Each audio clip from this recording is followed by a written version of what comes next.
European देशों में America एक ऐसा देश है जहाँ पर लोग, अगर मौका मिले कि यहाँ पर आके बस जाएं, नौकरी, सुख सुविधा, सारी चीज़ें यहाँ पर मुहैया करा दी जाएंगी, तो मैं समझता हूँ कि लोग अपने देश को छोड़कर वहाँ बस जाएंगे, और ऐसा होता भी है।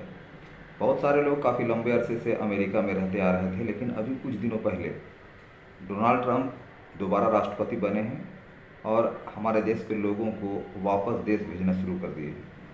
200 कुछ लोग जो है अभी वापस आ चुके हैं, और एक डेटा के अनुसार 20,000 से अधिक लोग, जिनको अमेरिका जो है अपने देश से वापस उनके देश में भेजना शुरू करें। यहाँ तक कि देखा जाए तो और भी देश के लोग हैं, लेकिन सिर्फ हमारे देश के लोग 20,000 से ज़्यादा लोग वहाँ पर बसे हुए हैं।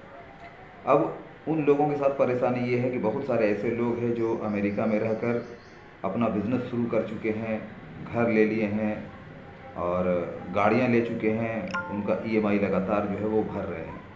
ऐसे में अगर इन लोगों को अगर देश से बाहर निकाला जाता है तो इनके साथ सबसे बड़ी समस्या ये होगी कि जो इन्वेस्टमेंट वहाँ पर वो कर चुके हैं, जो अपना घर बना चुके हैं, जिनका बिजनेस इस्टेब्लिश हो चुका है, वो कहीं के नहीं रहेंगे।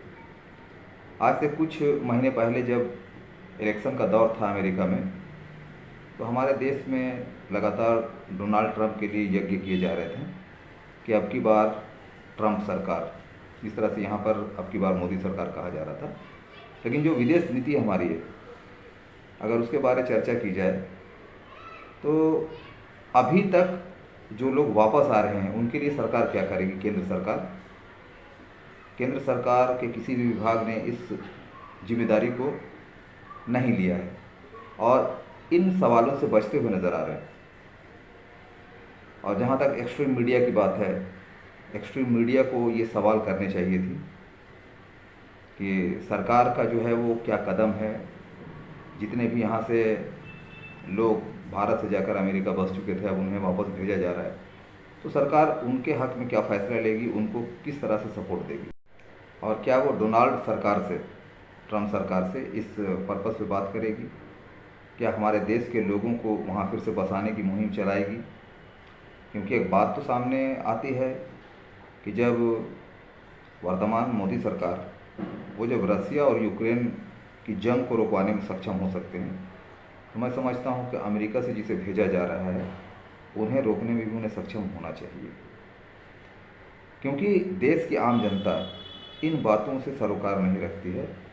उन्हें यह बात समझ में नहीं आती है कि सरकार चाहे किसी भी पार्टी की क्यों ना हो, अगर वो जनता के हितों की बात नहीं कर रही है और जनता में भी मतभेद पैदा करने के लिए योजनाएं बनाती रहती है, तो वो सरकार किसी भी कीमत पे जनता की हितैषी नहीं हो सकती है।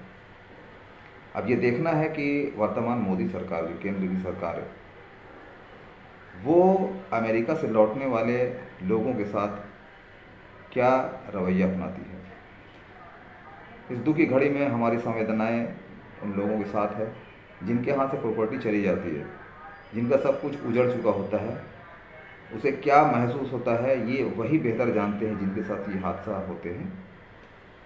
जितने भी लोग भारत आ रहे हैं उनके दुखों को सिर्फ महसूस किया जा सकता है, लेकिन जो रियलिटी है वो खुद बताएंगे उन्हें क्या चाहिए और कैसा वो फील कर रहे हैं। आगे की रिपोर्ट में मैं कोशिश करूंगा कि उससे आगे की बातें शेयर करूं। तब तक के लिए जय हिंद, जय भारत।